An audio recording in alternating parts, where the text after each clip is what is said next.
If you die, there's nothing to fear. Why? Because you'll either go to heaven or to hell. If you go to heaven, there's nothing to worry about. You'll be okay. Even if you go to hell, there's nothing to worry about. You'll find so many of your friends. Now, Kenya is mourning, and Kenya is mourning the passing on of the long-serving opposition leader in Kenya, Raila Amolo Odinga. So this Raila has been referred to as the indomitable Baba of Kenyan politics and has passed away today morning. This is Wednesday, the 15th October, and he was receiving treatment in India. He has passed on at the age of 80. He has given this country all he had to be where Kenya is today. So Raila is defined as a freedom fighter for Kenya, a former prime minister, Kenya's eternal opposition leader, and his life was a saga of resilience against all odds. Raila was a political mobilizer, a towering figure in Kenyan politics, and successfully ran for president 5 times. Of those 5 times, he rejected the results on each occasion, and often saying that victory had been stolen from him. So in 2017, Raila Odinga was vindicated by Kenya's highest court, that's the Supreme Court, when it annulled the results of Uhuru Kenyatta's victory and ordered for a repeat of the same elections. However, Raila Odinga decided that he was not going to run for elections at that time, as Kenya needed new electoral reforms that would change how elections are carried out or ran in the country. In 2007, Kenya's elections were again disputed by Raila Odinga, and he claimed he was cheated of his victory by the late president, Mwai Kibaki. This dispute led to Kenya's biggest post-election violence crisis, and this went on for about 2 months. Sadly, violence erupted across the country, and this resulted to the deaths of about 1,200 people and led to over 600,000 people who ended up as internally displaced persons in the country as they had to flee because of the violence. So to resolve the crisis that was 2007 and the worst in Kenya's electoral history, we had a sharing agreement was brokered by former UN Secretary General, the late Kofi Annan, and this led to the formation of what is called the Government of National Unity, in which Raila Odinga acquired the first Prime Minister of Kenya, hence why to date he's referred to as Prime Minister Raila Odinga. So in 2002, Raila again ran for president, and he lost to the president, the current president of Kenya, that is William Ruto. So he called for several protests in the year 2023, and this went on until early 2024. However, in March 2024, they joined with the current president, William Ruto, and formed what we have currently, what is now called the broad-based government in Kenya, which has brought several of Raila's allies in the government serving as ministers or cabinet secretaries, if you like. So he defended the move for him joining government because many criticized him, citing that it was necessary for national unity, and it was coming in the aftermath of what was called as the watershed nationwide protests that were carried out in 2024 by the Gen Z.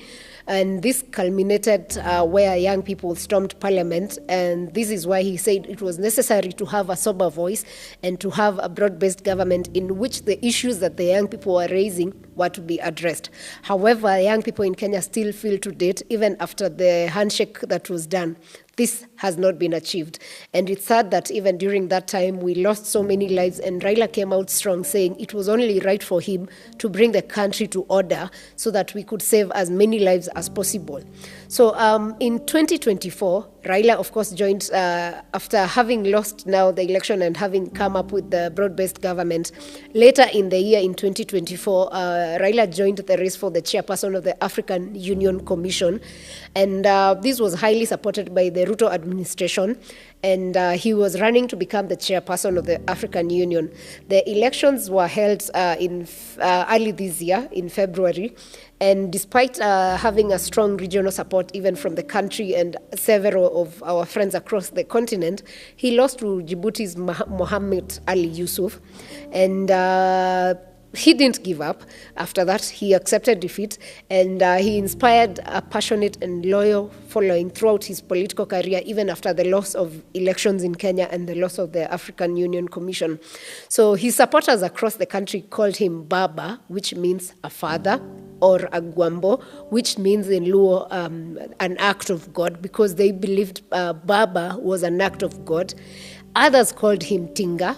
Tinga is Swahili word for tractor, and this was drawn from his party's symbol during the 1997 elections, because that is the symbol he was using. So Raila has widely been regarded as a master strategist, a mass mobilizer, often drawing huge crowds to his political rallies, and he had deep ability to connect with ordinary people. Raila Odinga is actually one man who would today, maybe a day like today, would say, we are going for protests for this and this. He will not pay for it. He won't even pay his supporters, but people would show up.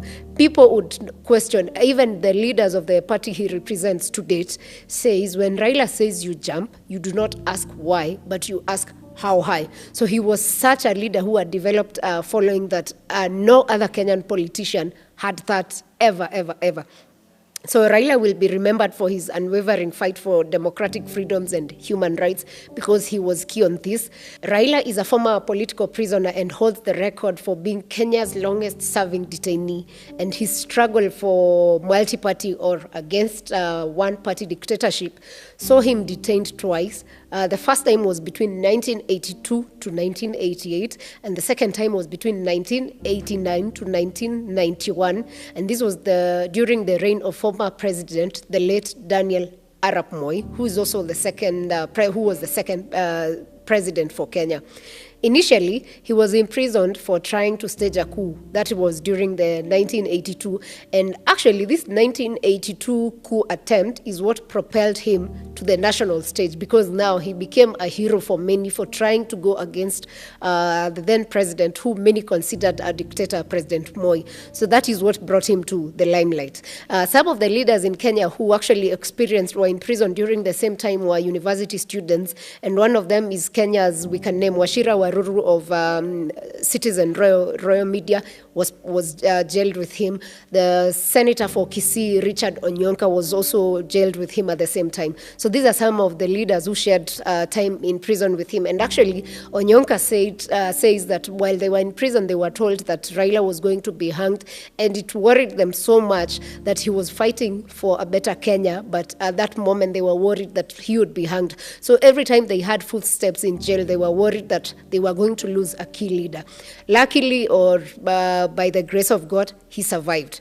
So Raila fought for democracy and what Kenya enjoys today as the multi-party democracy, because Moi ruled with a fist, and Moi had dictated that Kenya would only have one party, which was KANU. However, him and other leaders were able to push and get Kenya to where it is today, around 91, 92, leading towards multi-party democracy. Raila Odinga was born on 7th January 1945 in Maseno, and he grew up in a politically charged home. Of course, he's the son of Jaramogi Oginga Odinga, who was Kenya's first vice president. He was educated in engineering in East Germany, and returned after his education in Germany is when he returned to champion for multi-party democracy amid Kenyatta's one-party rule. But of course, his success in multi-party achievement came during Moi's era.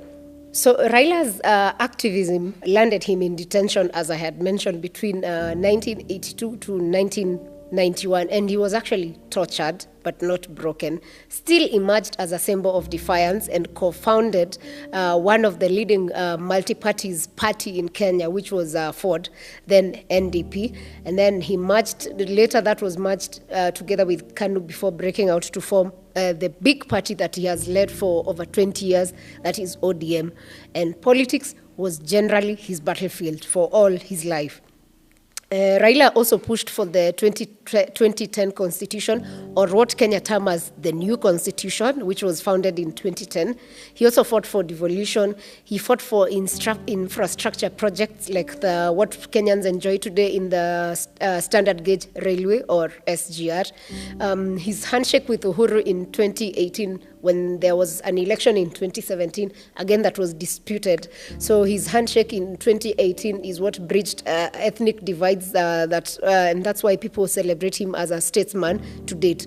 So the years that he ran for president were in 1997, 2007, 2013, 2017, 2022, yet Raila never quit. And even just the other day, he had said that ODM was going to file a candidate in 2027. So he wasn't going to give up on politics because he lost. So beyond politics, Raila was a family man, married to Ida Odinga since 1973. He was a father of 4 children, lost one tragically a few years ago. He was a big football fan of the great Arsenal and also the great Gor Mahia. He loved reggae and was a sharp dancer. If you remember during campaign season, Raila was big on the dancing and the music he used. His autobiography, The Flame of Freedom, chronicles a life of struggle, wit, and unyielding hope for a just Kenya. All his life, he fought for justice and just wanting a Kenya that was well led. So Raila's Pan-African vision is what showed up in AU roles, not just when he ran for chairman of the African Union Commission. So while serving at the African Union during that time as a representative for infrastructure, Raila Odinga advocated for debt relief for African countries, climate action, and unity for the African continent. Critics called him a perennial loser, fans, eternal hero. All these names are that he took them with grace because he believed he was there for country, he was there for the continent, and he was there for the world.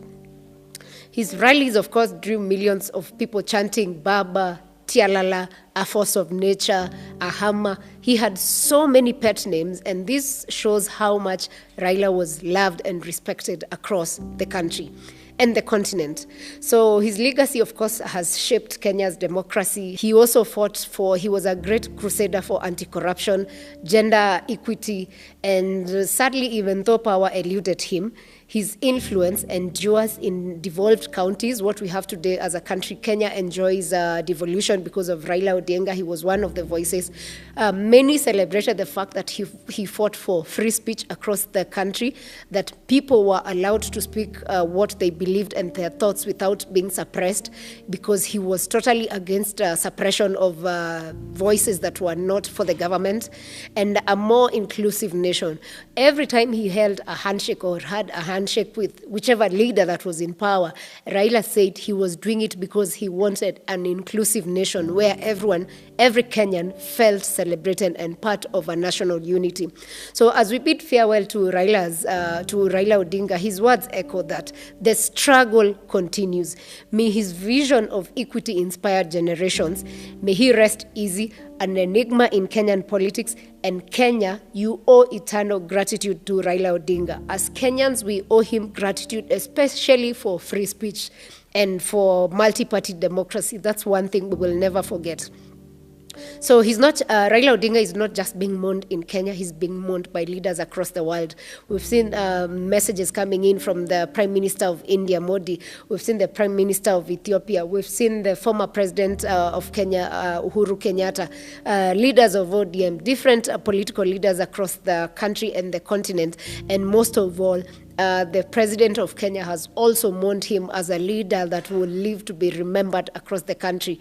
His fight for multi-party democracy is something they all enjoy, including the party leader of the current president, because he says they were part of government together during ODM days. That was during the Kibaki's presidency. So we love Raila Odinga. We celebrate him. We will have days of mourning. Of course, much communication is going to come from the family, but our condolences to Mama Ida Odinga, condolences to ODM, condolences to every Kenyan who believed in the fight that Raila started. And as he said, the struggle continues, never stop. May that flame that he started live on. Long live Raila Odinga.